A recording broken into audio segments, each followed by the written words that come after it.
Hey, what's going on, guys? OJ back here with another video, and today we're going to be talking about a lot of fights that I've been getting wrong throughout all my predictions videos throughout this year. All right. If you guys watch any of my prediction videos, you'll know that my predictions age terribly most of the time. All right. Now, sometimes I'm picking like Charles Oliveira to beat Ilya Dvoria out of pure cope. But other times, I'm like actually putting like deep analysis into fights. And then I still get it wrong, which also pisses me off. All right. So I'm going to have a set of tiers for you guys, just ranking a bunch of fights that I've gotten wrong over the past year or so. All right, now keep in mind these aren't exactly all of the fights that I've gotten wrong. Like I've gotten wrong plenty of fights, but I don't know. These are the ones that like stuck out to me the most. So I'm gonna have a set of tiers for you guys in a few seconds. So without wasting any more time, let's jump right into the video. All right, now we're gonna start off with the inspiration to this video. Tatsuro Taira versus Hyun Sung Park. Man, I couldn't be more wrong. All right. I said that Hyunsung Park is gonna be smoking Tatsuro Taira on the feet. And sure, Tatsuro Taira's grappling might be godly, but hey, he couldn't submit Carlos Hernandez, and Hyunsung Park submitted Carlos Hernandez. All right. I was using that kind of MMA math logic in order to predict that Hyunsung Park might survive on the ground against Tatsuro Taira. That's not what happened at all. Taira dropped Hyunsung Park in the first round. And in the second round, he just ragdolled him and eventually secured himself a face crank. And I just couldn't be more wrong. All right. Now, I'm going to say this. I picked Hyunsung Park because he's Korean. All right. I'm not going to hide the fact that I have a Korean bias. All right. And Tatsuro Taira, like, I'm not about to pick him while I'm on vacation in Korea. It's just not gonna happen. Right? Even though, like, I was thinking, yeah, Taira's probably gonna be the much better grappler and all that stuff. Like, I'm just not doing that. All right, for historical reasons. If you know, if you know. But anyways, Tatsuro Taira, he just completely ragdolled him. And I still believe, however, that Hyunsung Park can be like top 10. All right. I've been glazing him for a while now, saying that he might be like a legitimate Korean title challenger, like how we might have the first Korean champion, depending on the matchup. But yeah, I don't think that anymore. That's Rotero's now in the division. All right. He's like 24 years old. There's also other prospects like Joshua Van. Yeah, I don't know if he's gonna win the belt ever, but I still think Hyunsung Park can be good. Like, I think top 10. I think that's realistic. I think he beats Amir Albazi. I don't know if that's crazy to say. All right, I'm still gonna glaze him, but I'm gonna take the L on this one because yeah, low key I was just spreading Korean propaganda and just coping with the fact that Tatsuro Taira smoked him in the second round.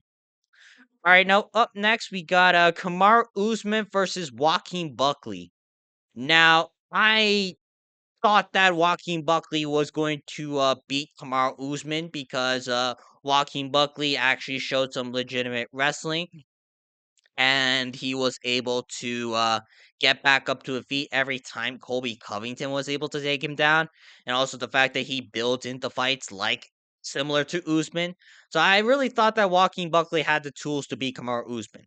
That did not happen at all. Kamar Usman showed up uh, with the crafty unk status and fraud checked Joaquin Buckley.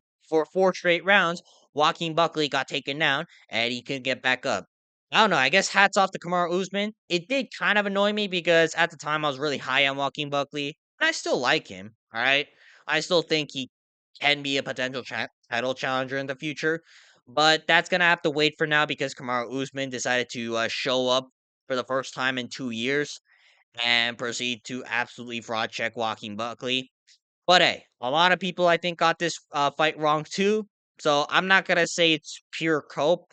Like I think a lot of people were counting out Kamar Usman because he does have the cobblestone wobblestone knees at the age of 38, and that typically isn't a good sign for winning fights. But hey, it's the year of the unks. So in hindsight, I should have expected Kamar Usman to beat Joaquin Buckley. So while I was annoyed initially, now that I look back at it, Kamar Usman just did his thing and got the job done. All right, now up next we got Mateusz Rebecki versus Chris Duncan. This was the co-main event to this weekend's card. Not gonna lie, I think Chris Duncan he just loves fraud checking every prospect I love in the lightweight division. I don't know why Chris Duncan does this, but he keeps on winning fights. Now, the Balaji fight I could excuse. The Jordan Vucenic fight I'll talk about later. But Mateusz Rebecki, I really believe that he would have been like a top 15, maybe top 10 contender in the lightweight division. I thought he had the skills to do so, especially after his win against Maitabek Orobai. But it wasn't as if uh Rebecki just came out slow or he came out with the wrong game plan or he gassed out like in this fight with Carlos Diego Ferreira. No, Chris Duncan, like he's legit. He actually trudged forward and just beat up Mateusz Rebecki. All right, both guys were going to war. All right, I'm not gonna hate on Chris Duncan for that, but I was just extremely wrong. So I gotta put it on this list.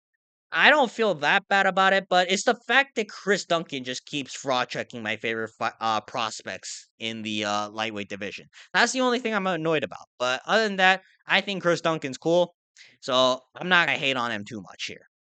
All right, now up next we got Jared Cannonier versus Gregory Rodriguez. Now, at the time, I remember thinking that Gregory Rodriguez is gonna absolutely smoke Unk, and Unk is gonna have to retire after this. But no, Jared Cannonier still got it. He got wobbled in the first round and almost got knocked out.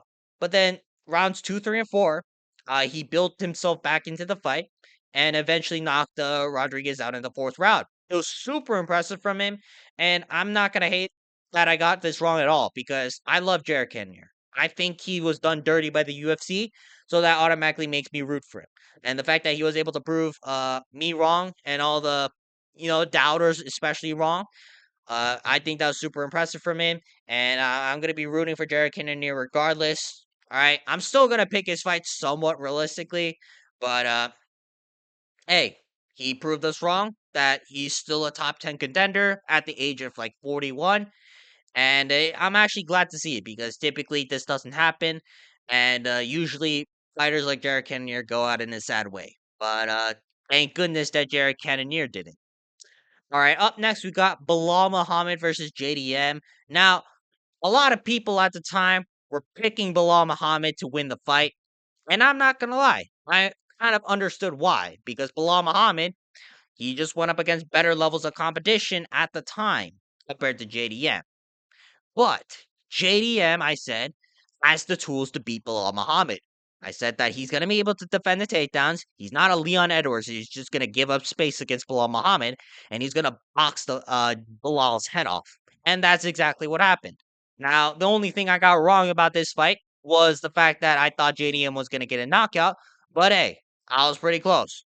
JDM was piecing up Bilal Muhammad, and hell, Bilal Muhammad might have like a really tough chin after all. So I'm not too mad about it. JDM was clearly the better fighter, and I've been saying that. I thought JDM is an awesome fighter, and I'm glad that people are now starting to see that.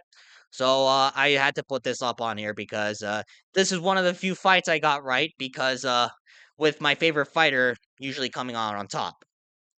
All right, now up next we got Ian Gary versus Carlos Prates. Yeah, nah, this really pissed me off. All right. Now, I've been saying that Ian Gary, all right, he doesn't fight aggressively. How he's a cuck. He's a soy beta male. How he's a vegan, I believe. And Carlos Prates is gonna like use his aggression to hunt the chin of Ian Gary and smoke him in the second round. That did not happen at all. Ian Gary was boxing up Carlos Prates for the first 3 rounds, and he was just not letting Carlos Prates use his left hand at all by using the high kick just to keep Carlos Prates' left hand at bay. Overall, really good game plan, and he was also mixing in takedowns just to keep it in Prates' mind.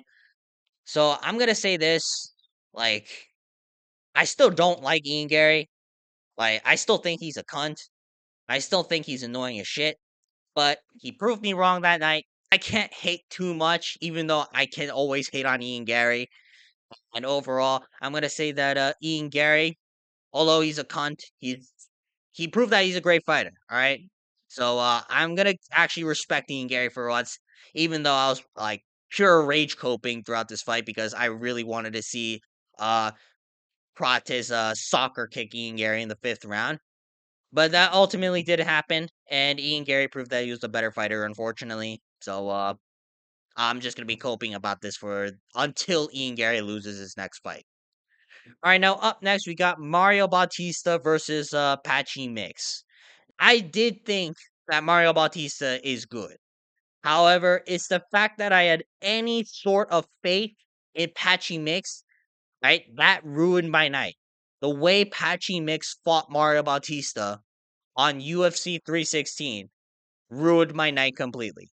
Patchy Mix is a complete NPC, and he got me hyped up during the UFC 316 press conference where I was there live. All right, and Patchy Mix was talking all that trash to Mario Bautista and how he was like actually hyping up the fight. I really wanted to see Mario Bautista flatline. Instead, what we got was a Mario Bautista bag work session because Patchy Mix was the equivalent of a punching bag that night. Patchy Mix, simply put, he made me a Mario Bautista fan, right? I went in that fight hating on Mario Bautista. And then here, Patchy Mix performed so badly that my perception of Mario Bautista changed. And that alone has made Patchy Mix one of my most hated fighters on the roster right now. So that ruined my night. Now, the only reason I'm not going to put it in the pure copium tier is because I did think Mario Bautista is pretty good, right? So I'm not gonna say that it was like completely out of left field, all right? However, I'm gonna say that Patchy Mix severely underperformed, and if anything, he just proved that anyone outside of the UFC is usually a bum, unless you're Rainer the Ritter, who I'm gonna talk about later in this video. All right, now up next we got Rafael Fiziev versus Ignacio Bahamondes. Now, at the time, I remember saying that Ignacio Bahamondes, he's on the come up. Fiziev's already had his chance, but he ultimately lost to Gaethje twice. Uh, Bahamondes is coming off as the fresher fighter. He has all the physical advantages. But no, Fiziev proved me wrong. He was able to neutralize Bahamondes' striking, and he was able to get takedowns of Bahamondes, which I didn't expect because Bahamondes trains with Bilal Muhammad. And I didn't think this fight would go the way it would happen. I thought Bahamondes was gonna get like a 29-28 decision, but hey, Rafael Fiziev showed that why he's like an actual ranked contender by fraud checking Ignacio Bahamondes, and I think that was pretty impressive considering that. I don't think it was just me. I think a lot of people were picking Ignacio Bahamondes to beat Rafael Fiziev at the time. All right, now up next we got Alexander Volkanovski versus Diego Lopez. Now, it's not particularly because I love Alexander Volkanovski. Like I like him, but I'm not gonna lie to you and say he's like one of my favorite fighters of all time. But I did think that Volkanovski's really good, and if Volkanovski was gonna win, he's probably gonna piece up Diego Lopez. I just thought at some point Diego Lopez was gonna get him in the clinch and then shove an uppercut on Volkanovski's chin and then brutally ground and pound him for a brutal TKO.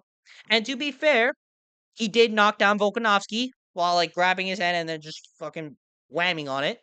But that didn't happen. Majority of the fight, Volkanovski was staying on the outside and just picking apart Diego Lopez. So I can't hate on it. All right, Volkanovski came out with a really impressive performance. So rather than me hating on it, I'm just gonna say that Volkanovski he just did well, and I'm just gonna accept that. All right, up next we got Brandon Royval versus Joshua Van. We beat Brandon Royval. I was one of the people that was saying that Joshua Van was going to beat Brandon Royval. I did think at the time that Brandon Royval was very disrespected by the UFC. Hell, he like just fraud checked Tatsuro Taira, and we all know how good Tatsuro Taira is now. But at the same time, Joshua Van was able to outbox Brandon Royval. And I think that was super impressive. Now, I did think that Royval was going to shoot a little bit more takedowns than what happened in the fight. But hey, I'm not going to complain. I thought that Joshua Van was going to be the superior striker of the two with his timing, and that's what happened. Joshua Van was able to find the Royval's chin in the later rounds, secure knockdowns in order to secure rounds, and ultimately won a 29-28 decision. Hey, I thought it was like a really banger performance, and I'm glad that I got it right because for the longest time, I was rooting for Joshua Van. I know a lot of people say that, but hey, I'm one of those bandwagon fans as well. All right, now up next we got Marvin Vittori versus Roman Dolidze too. The battle of mid over here that I don't think that many people cared about. Now, the only reason this annoys me is because I love to hate watch Roman Dolidze. I think Roman Dolidze is completely mid, and the fact that he is on like a 2 or 3 fight win streak is disgraceful. And Roman Dolidze, however, just proved that Marvin Vittori is even more mid. So that really annoyed me that night, especially because I was watching this at like 4 a.m. In Turkey when I first landed there. And Marvin Vittori, he just proved that like he literally doesn't have anything in his game outside of a left hand into a right hook. Like Roman Dolidze was picking apart Marvin Vittori. When has Marvin Vittori I'm sorry. When has Roman Dolidze ever done that to anybody? So that really stunk up the place. All right, the main event was actually awful to watch, even though Roman Dolidze was piecing up Marvin Vittori low key.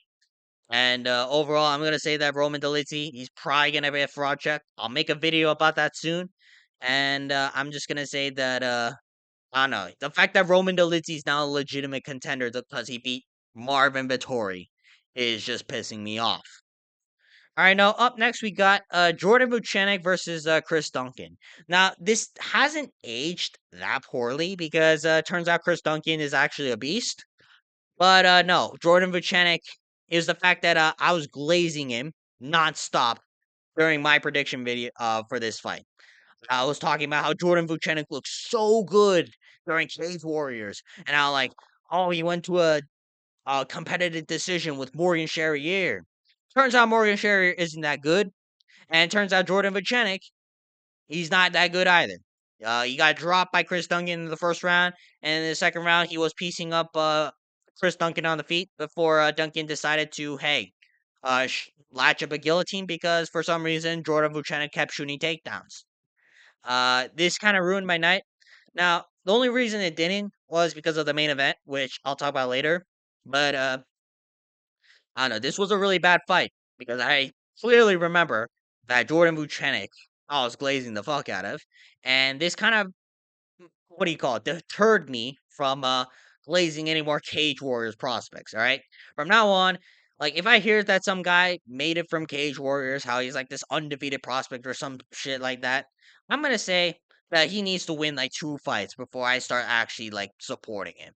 But yeah, Jordan Vucenic, he's on this list because he performed so badly that he changed my perspective on Cage Warriors fighters. All right, now up next we got Mateusz Gamrot versus Ludovic Klein. Now I really believe that Ludovic Klein could have been a top 10 lightweight prospect. I thought Mateusz Gamrot was stylistically a very good opponent for him, but no, Mateusz Gamrot just proved that there's levels to this game and just ragged out Ludovic Klein for like 3 straight rounds. It was pretty depressing to watch, but hey, Mateusz Gamrot's actually good, so I'm not gonna hate too much. But I thought it was gonna be closer than that. And that's the only thing I'm annoyed about because I thought Ludovic Klein, he was like one of the best anti-grapplers. Turns out beating Thiago Moises dominantly by stuffing all of his takedowns doesn't mean shit against the top contenders. All right, now up next we got Max Holloway versus Dustin Poirier. Now, I thought that Dustin Poirier was going to win, but it was by the most stupid reason. I've been saying in my prediction video that Dustin Poirier is going to win via plot armor. All right, everything pointed to the fact that Max Holloway's just that much faster. He has more variety in his shots, especially at this point because Dustin Poirier, like I think he had hip surgery, and all he does is box. And also Max Holloway, hell, he is more open to shooting takedowns than Dustin Poirier. So overall, I thought that Max Holloway is going to be the much more better, well-rounded fighter. However, I was thinking in my head, I can't go against Dustin Poirier. He's not only one of my favorite fighters ever. It's his retirement, and also I was thinking, hey, it's the Louisiana plot armor. Dustin Poirier can't possibly lose. But this fight kind of went as expected in my head. I just didn't want to admit it. So I'm not gonna say that I felt that bad. I was just kind of sad that Dustin Poirier went out like that. Right, but at least he didn't get knocked out. So I'm not gonna complain too much. And although I got this wrong, right, I did kind of expect it, so I'm not gonna feel that bad about it. All right, now up next, we got Michael Johnson versus Daniel Zellhuber. Now, this isn't necessarily that big of a fight, but the reason I have this here is because I always knew that Daniel Zellhuber was a jab merchant and a half, right? Now, instead of being a jab merchant, Daniel Zellhuber was a high kick merchant this fight. He threw nonstop high kicks and refused to commit anything to his hands. But I picked Michael Johnson because I knew that Daniel Zellhuber is mid. And I was right on that. All right.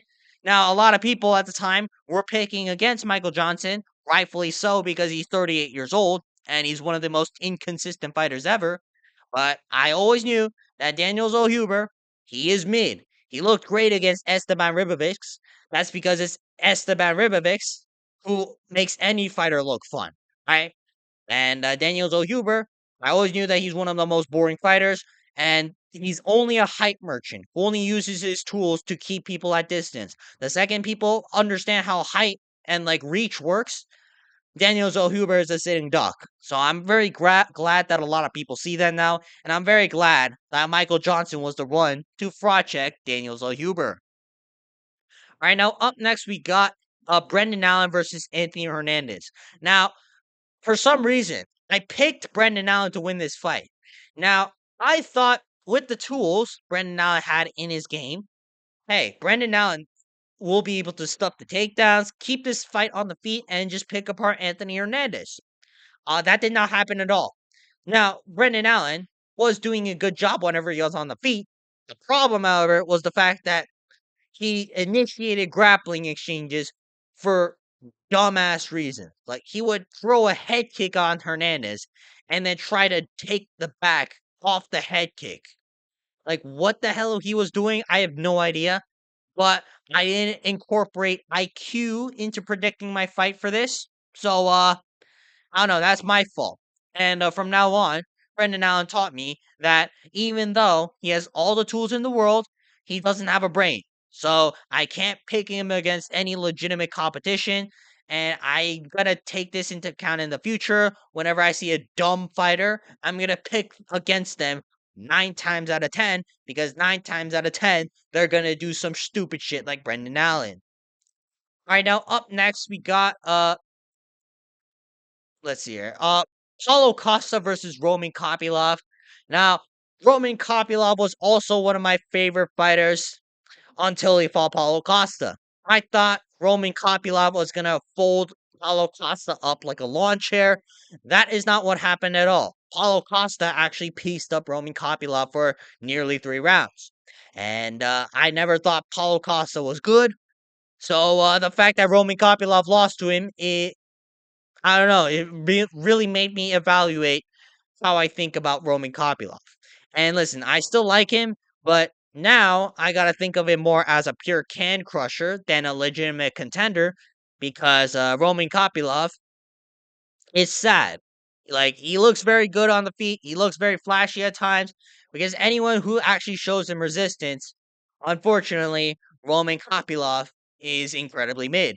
And that kind of ruined my night because I was very high on Roman Kopylov prior to this fight. All right, now up next we got Robert Whitaker versus Rainer de Ritter. Now I'm gonna be honest, like I don't feel that bad about this fight. Like I did say that Robert Whitaker was gonna be the cleaner fighter, how he's gonna pick up our Rainer de Ritter, and I was like, surely Rainer de Ritter isn't on the level of Hamza Chimaev. Turns out Rainer de Ritter is actually really good. And although Robert Whitaker was the cleaner fighter, and he was piecing up Rainer de Ritter at times, and he was actually clipping Rainer de Ritter very hard, Rainer de Ritter was able to pull through. and he was able to eventually push the pace on Robert Whitaker and just bully him.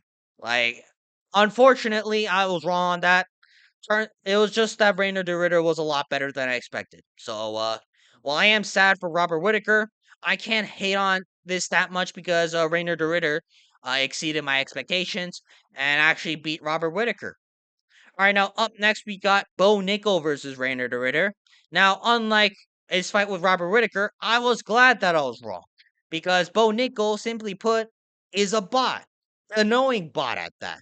Bo Nickel is simply an industry plant pushed by Dana White for no apparent reason.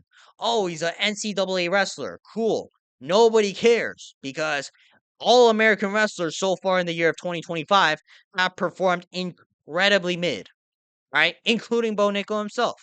Now, Rainer de Ritter, at the time, I thought was going to lose because I watched this fight with Gerald Mearshart. And I was thinking to myself, now, if Gerald Mearshart is able to drop Rainer de Ritter in the first round, surely Bo Nickel can as well. But no, Bo Nickel is not a fighter. Bo Nickel just quit the second Rainer de Ritter was able to smudge him up against the fence and just throw knees to the body nonstop.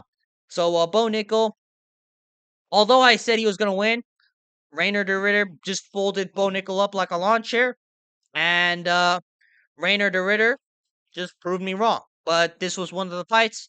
I'm actually glad that I was wrong because we all hate Bo Nickel, and we never want to see Bo Nickel fight ever again. All right, now last but not least, we got Leon Edwards versus Sean Brady. Now, I don't think that many people were saying that Leon Edwards was going to beat Sean Brady, but I decided to put it on this list because it wasn't like clear, like Sean Brady was coming on short notice. And also the fact that I called this fight to a T. I was talking about how his fight with Gilbert Burns really showed that he's like a top contender.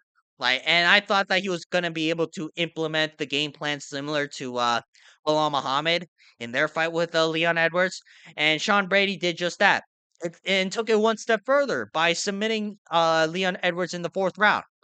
So while this wasn't one of my best, like, outlandish picks of all times, I'm gonna say that the fact that Sean Brady was able to fraud, kind of expose Leon Edwards as a quitter, and the fact that I called this fight to a T, it has to be mentioned because Sean Brady, although I thought he was good, I didn't think he was that good. All right, that's gonna be for today's video. Leave a comment down below. All right, if you guys actually watch my prediction videos or not. Like, let's be realistic. You really shouldn't watch my prediction videos in order to gamble or anything like that. Just yapping out of my ass, all right?